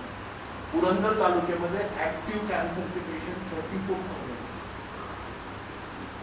आणि मेजॉरिटी हे जे कॅन्सरचे पेशंट आहेत हे शेतीशी रिलेटेड लोक. त्याचं कारण असं आहे की ते औषध आपण वापरतो. म्हणजे मला वाटतं, माझं कन्फर्मेशन नाहीये याच्यावरती, परंतु मी अजूनही त्याचं हे करायचा प्रयत्न मला वाटतं की बरेच वेळा आपल्या शेतामध्ये आपल्याकडे एक पद्धत असते. कारण आम्ही लहानपणी बघितलेलं आहे, कधी शेतात गेलो तर बघतो की आपला शेतकरी फवारणी करतो, हाताने हात धुतो असे पाण्याने, किंवा पाणी कमी असेल तर हात पुसून घेणार आणि जेवायला बसणार. त्यामुळे काही अशा केसेस आहेत की त्यांनी तंबाखूचे इतर कुठलंही व्यसन नसताना सुद्धा माऊथ कॅन्सरचे प्रकार त्या ठिकाणी झालेला. तर तो अवेअरनेस सुद्धा औषधांच्या वापराबरोबर ते कसं वापरलं पाहिजे. कारण आता सगळी लोक कोरोनामुळे हेल्थ कॉन्शियस झालेत आपल्या ग्रामीण भागातले सुद्धा. ग्रामीण भागामध्ये सुद्धा आता साबणाने हात धुणं, सॅनिटायझरने हात धुणं ह्या गोष्टी वाढलेल्या आहेत आणि खरोखर हेल्थ कॉन्शियस झालं पाहिजे. तर हा एक विषय आहे ना, आपण सगळ्यांनी, मी आपल्याला का सांगतो कारण आपला रोजचा संपर्क हा सर्वसामान्य शेतकऱ्याशी होत असतो. औषधांच्या बाबतीमध्ये खूप चांगला प्रश्न विचारला तर त्याच्याबरोबर हाही विषय महत्वाचा आहे. दुसरा मी म्हटलेलं कॉन्ट्रॅक्ट फार्मिंगचं, याच्या बाबतीत सुद्धा जे काही सहकार्य लागेल माझ्याकडून ते निश्चितपणे आम्ही करू. परंतु मला वाटतंय की शेतकऱ्याला जर आपण 100% सोल्युशन देऊ शकलो, म्हणजे संपूर्ण ट्रॅक देऊ शकलो की बियाणापासून की प्रोडक्ट कशा प्रकारे जास्तीत जास्त प्रोडक्शन काढायचं आणि कॉन्ट्रॅक्ट फार्मिंगच्या माध्यमातून जरी पूर्ण नाही तरी काही पार्टली प्रोडक्शन त्याचं जर आपण कॉन्ट्रॅक्ट फार्मिंगच्या माध्यमातून कनेक्ट करू शकलो तर मला वाटतं की पुरंदर तालुक्यामध्ये खूप चांगल्या प्रकारे आम्ही टोमॅटोचं उत्पादन करू शकू. याच्यासाठी निश्चितपणे आपण विचार करावा. एखादं प्रपोजल जर आम्हाला दिलं तर त्यावरती पॉझिटिव्हली आपण या ठिकाणी काम करू. आपण सगळी मंडळी आहात. मी मगाशी म्हटल्याप्रमाणे सेन्सिटिव्हनेस थोडासा आपण सगळ्यांनी ठेवला पाहिजे. बरेच वेळ आता मी साहेबांशी माझं इंटरॅक्शन होतं, आपल्या सगळ्यांशी पहिल्यांदाच बोलतो, परंतु आता मधल्या काळामध्ये आता परवा वादळाच्या ह्याच्याने सुद्धा आपल्याकडे कमी नुकसान झालं. परंतु जे काही नुकसान होत असतं शेतकऱ्याचं शेवटी शासन स्तरावरती निर्णय होणार आहे. काय करायचं काय नाही करायचं, कुठल्या ह्याला आपण त्या ठिकाणी द्यायचं, कुठल्या ह्याला आपण कॉम्पन्सेशन देऊ शकतो, कुठल्या ह्याला देऊ शकत नाही. परंतु मला विनंती करायची की जे नुकसान झालंय ते रेकॉर्डवरती आणायचं आवश्यकता आपल्या सगळ्यांना आहे आणि ते नुकसान 100% रेकॉर्डवरती आलं पाहिजे. शेवटी सगळ्यांनाच आपण मदत करू असं नाहीये, परंतु रेकॉर्डवरती आल्यामुळे त्याला अभ्यास तरी करतात किंवा अशा प्रकारचेही नुकसान होतात. आता काही ठिकाणी तर उन्मळून पडलेली झाडं, काही शेतकऱ्यांनी परत उन्मळून पडलेली झाडं परत लावून टाकली. पण हे जर रेकॉर्डवरती आलं काय होतं की कशा प्रकारे आता सीताफळाच्या बाबतीमध्ये हे होऊ शकतं. मला वाटतं म्हणजे मी कृषीमधला नाहीये, माझं कॉमर्सचं ग्रॅज्युएशन आहे, परंतु डाळिंबाच्या बाबतीत हे नाही होऊ शकत. बरोबर ना?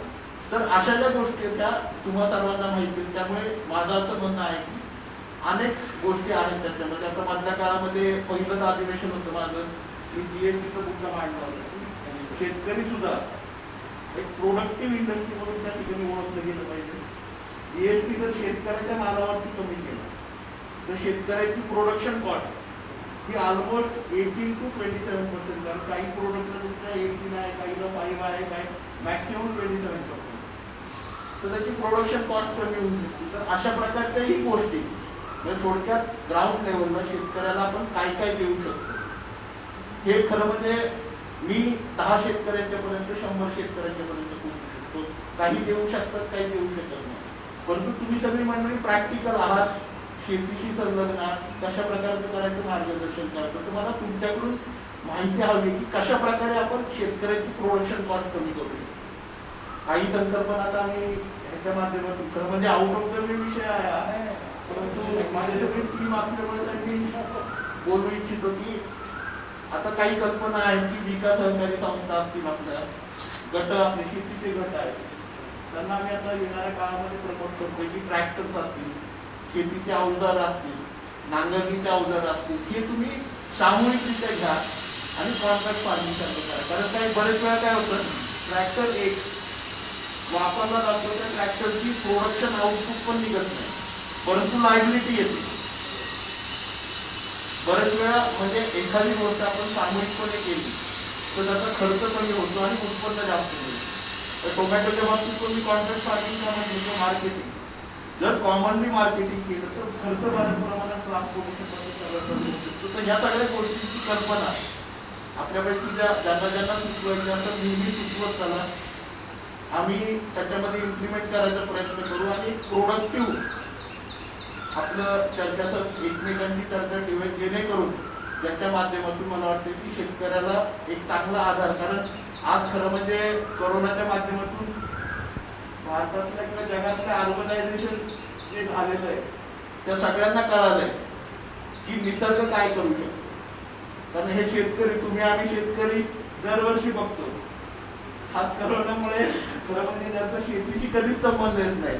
त्यांना निश्चितपणे लक्षात आलं की निसर्गाच्या आवश्यक प्रवर्षणामुळे निसर्गाच्या जर व्याप्ती वाढली तर कशा प्रकारे जीवन माणसावरती ह्याच्यावरती फरक पडू शकतो. आज इंडस्ट्रीज असतील म्हणजे हा विषय वेगळा आहे, परंतु मला वाटतं की आज कोरोनामुळे संपूर्ण जग बाधित झालंय. अर्बन एरियापासून रुरल एरियापर्यंत सगळेजण बाधित झाले, इंडस्ट्री पासून छोट्या व्यवसायापर्यंत बाधित झाले. परंतु शेतकरी 100% दरवर्षी निसर्गावरती अवलंबून असतो. त्यामुळे मला वाटतं की पॉझिटिव्हनेस शेतकऱ्याच्या बद्दलचं पण येईल. परंतु जर आपण रेकॉर्ड केल्या त्या सगळ्या गोष्टी तर आणखी मदत सरकारच्या माध्यमातून आपल्याला देऊ शकू, इतर माध्यमातून देऊ शकू असं मला वाटतं. आपण सगळेजण उपस्थित आहात. मी पुन्हा एकदा सिंधर्टा कंपनी आणि कृषी विभागाचं आदरणीय शिंदे साहेब असतील, गौतमजी असतील, आपल्या सर्वांचंच मनापासून या ठिकाणी आभार मानतो. पुन्हा एकदा खरं म्हणजे ऐन वेळेला आलो एखाद्या राजकारणासारखा आणि आपल्या सगळ्यांना मार्गदर्शन करतोय, परंतु खरोखर हा विषय खूप आवडीचा आहे आणि सगळ्यात महत्वाचं की सर्वसामान्य शेतकऱ्याला चांगल्या प्रकारचा आधार आपल्या कृषीच्या माध्यमातून मिळावा हीच अपेक्षा माझी आपल्या सगळ्यांना. पुन्हा एवढं त्या ठिकाणी सांगतो, पुन्हा एकदा आपल्या सगळ्यांचं मनापासून आभार मानतो. आपण सगळ्यांनीच आता कोरोनाच्या आताच्या परिस्थितीमध्ये सर्वांनीच काळजी घेऊन शेतकऱ्याच्या बांधापर्यंत जाऊन एवढं मदत करतात तेवढी करावी हीच या ठिकाणी विनंती करतो आणि आपल्या सगळ्यांचे धन्यवाद. खूप धन्यवाद आमदार साहेब. आणि तुम्ही ज्या काही छोट्याशा अपेक्षा आमच्याकडनं व्यक्त केल्या त्यासाठी आम्ही नक्कीच प्रयत्न करू. आता आम्ही त्या काही गोष्टींवरती काम करतो, छोटासा आढावा तुम्हाला मी या व्यासपीठाच्या माध्यमातून देऊ इच्छितो. आपण जी सुरक्षा व्यवस्था, शेतकऱ्यांची जी सुरक्षा व्यवस्था आहे त्याला आपण सेफ हँडलिंग ऑफ पेस्टिसाइड असं म्हणतो. त्यासाठी कृषी विज्ञान केंद्र बारामती यांच्या समवेत आपण गेली 2 वर्ष एक कार्यक्रम राबवतोय CSRच्या माध्यमातून. त्यामध्ये शेतकऱ्यांना मार्गदर्शन असेल किंवा त्यासाठी सेफ्टी किट जे असतील, फवारणी करताना जे वापरायची सेफ्टी किट आहे त्याचंही आपण वाटप कृषी विज्ञान केंद्राच्या माध्यमातून करत असतो. ज्या ज्या वेळी आपण अशा प्रकारचे कार्यक्रम घेतो त्या कार्यक्रमाची सुरुवातच आपण सुरक्षा या गोष्टीपासून करतो आणि बांधावरती जिथेही कुठे शेतकऱ्याशी आपला संपर्क येईल तर त्यांना ते रासायनिक कीटकनाशक कशी हाताळायची याचं पुरेपूर मार्गदर्शन दिलं जातं. आणि आजच्या सेशनचाही पूर्ण भर आमचा एकात्मिक कीड व्यवस्थापनावरतीच होता. म्हणजे अधिक तुमच्या ज्या काही नैसर्गिक गोष्टी वापरून किंवा बायोलॉजिकल गोष्टी वापरून आपल्याला जेवढं काही चांगलं एकात्मिक कीड व्यवस्थापन, एकात्मिक रोग व्यवस्थापन करता येईल त्या दृष्टीनेच मार्गदर्शन आजही आपण या ठिकाणी केलं. दुसरा मुद्दा की आपण शेतकऱ्यांसाठी मार्केटिंग लेवलची जी व्यवस्था आहे ती आताही आपण काही पिकांच्या माध्यमातून करतोय. त्यामध्ये प्रामुख्याने भेंडीसारखं पीक असेल, त्यामध्ये स्वीटकॉर्न सारखं पीक असेल, त्याच्यासाठी व्यापाऱ्यांकडनं खरेदी करेपर्यंतची वरची जी काही सहकार्याची यंत्रणा आहे ती आम्ही पूर्णपणे पार पाडतो. मिरचीमध्ये कृषी विज्ञान केंद्र बारामतीच्या साह्याने असेल किंवा टोमॅटोमध्ये तेही ग्राहकांकडून खरेदी करतात. अशा प्रकारे आपल्या तालुक्यामध्ये बेलसरमध्ये आम्ही कायम व्यापाऱ्यांचा एक कार्यक्रम घेतो. जो काही टोमॅटो उत्पादन केला जातो तो जास्तीत जास्त व्यापाऱ्यांनी तिथे येऊन चांगल्या दरामध्ये खरेदी करावा यासाठी आम्ही कायम तिथं कार्यरत असतो. सेम वीरसाठी असेल तर या भागामध्ये आपण या प्रकारचे कार्यक्रम कायम घेत असतो. येणाऱ्या काळामध्ये याचे अधिक लोकांपर्यंत जास्त प्रमाणामध्ये हे कार्यक्रम वाढवण्याचा प्रयत्न आम्ही नक्की करू. कृषी विभागाचंही आमचं सहकार्य कायम चालू असतं आणि बर्डे साहेबांनी जसं सहकार्य केलं तसं सर्व लोकांशी एकत्रितपणे हा कार्यक्रम आपला पुढे चालू राहील याची मी सर्व उपस्थित मान्यवरांच्या वतीने तुम्हाला ग्वाही देतो. आणि यानंतर शेतकऱ्यांसाठी कृषी विभागाच्या माध्यमातून एक कार्यक्रम राबवला जातोय बांधावरती खत वितरण. तर त्या कार्यक्रमाची एक उद्घाटन सोहळा आपला काही क्षणांसाठी बाहेर संपन्न होणार आहे.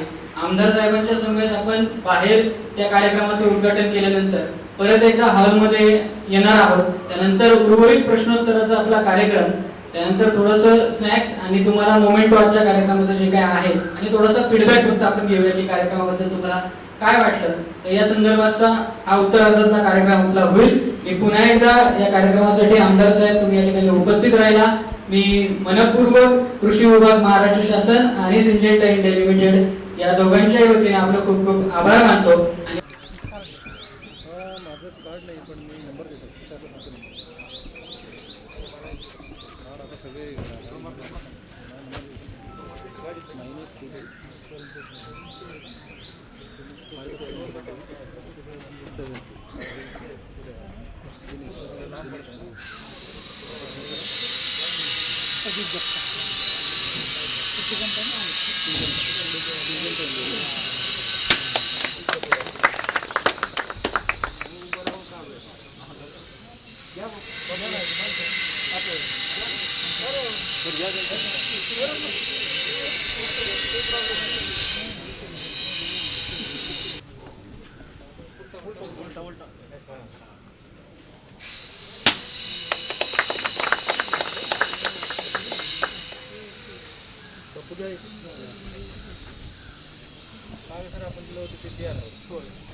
सर कुठे जगताप सर सर